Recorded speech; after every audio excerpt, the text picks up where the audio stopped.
दिन का युद्ध, 4 एटमी अड्डे खल्लास।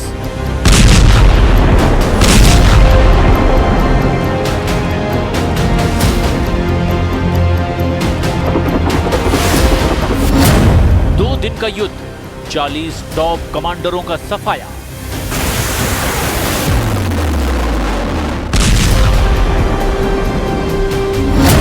युद्ध का तीसरा दिन, ईरान में बारूदी कयामत।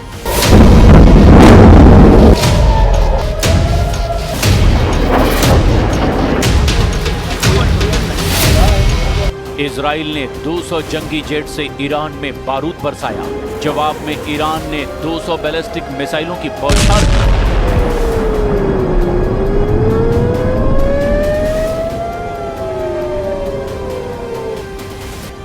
ईरान की राजधानी तेहरान जल रही है। ऑपरेशन राइजिंग लायन का सेकेंड राउंड ज्यादा विनाशकारी है।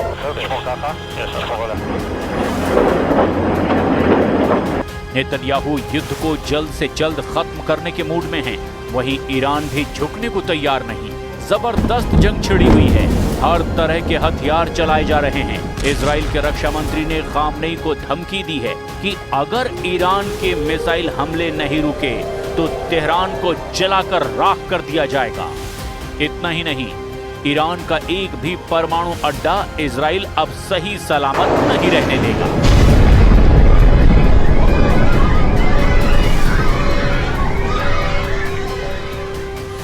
ईरान के मिसाइल हमले के जवाब में इजराइल ने जैसा पलटवार किया है वो बेहद खौफनाक है। इजराइल ने ईरान की राजधानी Tehran, nuclear power centre Natanz, missile launch centre Tabriz और काउंटर स्ट्राइक सेंटर शिराज समेत कई शहरों को बारूद से पाट दिया है।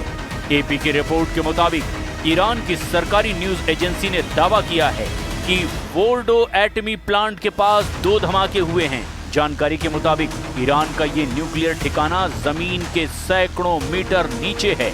इसके अलावा इजराइल ने दावा किया कि उसने एस्फान में ईरानी परमाणु सेंटर पर हमला किया है।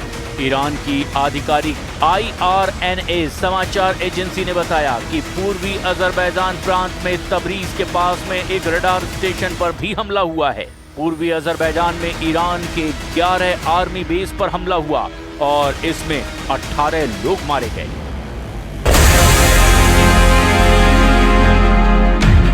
इजराइल के हमले में शनिवार की दोपहर तक 78 लोगों के मारे जाने की जानकारी सामने आई, जिसमें ज्यादातर ईरान की सेना के टॉप कमांडर्स शामिल हैं। कई न्यूक्लियर वैज्ञानिकों को भी इजराइल ने मार डाला है। इजराइल 200 फाइटर जेट से ईरान को बारूदी धमाके से दहला रहा है। इजराइल की सेना के प्रवक्ता ने बताया कि उन्होंने ईरान के नतांज परमाणु प्रोग्राम को तबाह कर डाला है। नतांज को नेस्त नाबूद करने के बाद इजराइल काफी हद तक ऑपरेशन में सफल माना जा रहा है। אתר העשרת האורניום הגדול ביותר באיראן, בטווח 1,500 קילומטרים ממדינת ישראל. מתקן זה שימש את משמרות המהפכה לקידום הפרויקט האיראני להשגת נשק גרעיני. כפי שניתן לראות, האתר ממוקם במרחב נתנז. באתר מרחב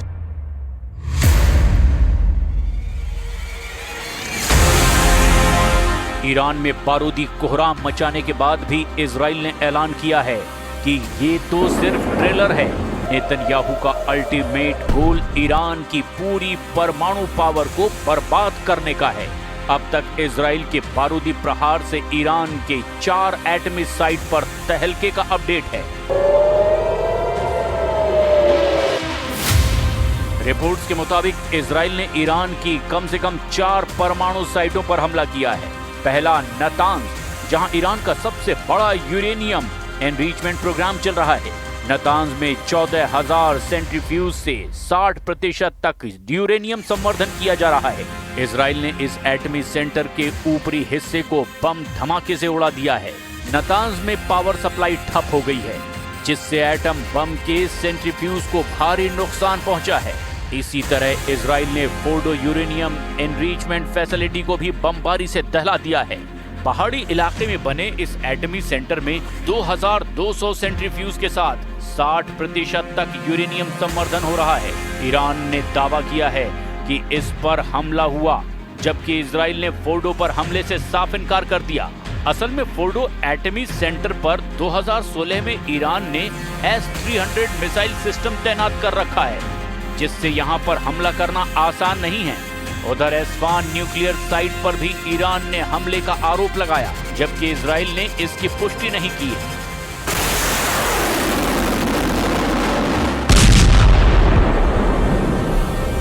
हालांकि इजराइल जल्द ही ईरान की सभी एटमी साइटों पर हमले की धमकी दे रहा है। יכולות וגם כוונות, כפי שראינו כבר.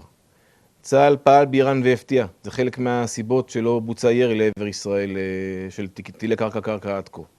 אבל אנחנו עוקבים אחרי איראן, נערכים לתגובה מאיראן, יודעים שהם נערכים לתגובה. इजराइल के टारगेट पर ईरान के जो एटमी ठिकाने हैं, उन्हें भी जान लीजिए। बुशहर परमाणु पावर प्लांट ईरान का इकलौता बिजली उत्पादन करने वाला परमाणु सेंटर है। ये अब तक हमले से बचा हुआ है। ईरान के अराक में परमाणु हथियारों के लिए प्लूटोनियम बनाया जाता है, पर यहाँ भी अब तक इजराइल ने धमाके नहीं किए हैं। तेहरान में रिसर्च रिएक्टर साइट पर भी इजराइल ने अब तक हमले का दावा नहीं किया है। इजराइल डिफेंस फोर्स के मुताबिक ईरान में 15 ऐसी साइट्स हैं जहां न्यूक्लियर प्रोग्राम का शक है।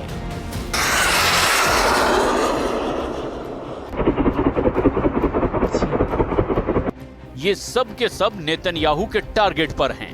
इस बार नेतन्याहू किसी भी तरह रहम करने को तैयार नहीं हैं। प्रेसिडेंट ट्रंप ने भी खामनेई को यही मैसेज भेजा था कि ज्यादा देर करना ईरान के लिए घातक साबित हो सकता है। ट्रंप ने खुली चेतावनी दे दी है कि ईरान अगर परमाणु डील में देरी करेगा तो बमबारी होगी। ट्रंप ने इजराइल के हमले के बाद 60 दिन की डेडलाइन याद दिलाते हुए खामनेई को फिर से डील पर मुहर लगाने का प्रेशर बनाया है। ट्रंप ने ये भी क्लियर कर दिया कि उन्हें इजराइल के हमले की तारीख और तरीका सब पहले ही पता था। ईरान एटमी डील को सीरियसली ले, इसीलिए उन्होंने नेतन्याहू को फ्री हैंड दे रखा है। उधर नेतन्याहू ने ईरान के लोगों से अपील की है कि ये युद्ध ईरान के लोगों के खिलाफ नहीं है। नेतन्याहू ने ईरान के लोगों से कहा है कि वो खामनेई की तानाशाही हुकूमत को उखाड़ फेंके। नेतन्याहू ने इजराइल की दोस्ती का इतिहास भी याद दिलाने का दांव चल दिया है। And the nation of Israel have been true friends since the days of Cyrus the Great. And the time has come for you to unite around your flag and your historic legacy by standing up for your freedom from an evil and oppressive regime.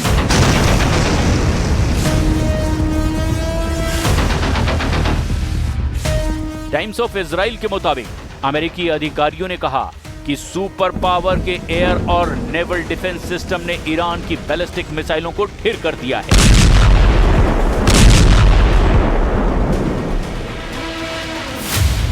खाड़ी में America की patriot missile system और terminal high altitude air defence system तैनात है।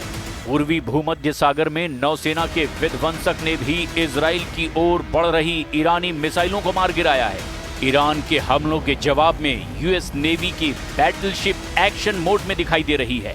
इसके साथ ही US air force के जंगी jet पूरे इलाके की गश्त कर रहे हैं। मौजूदा वक्त में खाड़ी देशों में अमेरिका के 40,000 से ज्यादा सैनिकों की तैनाती है।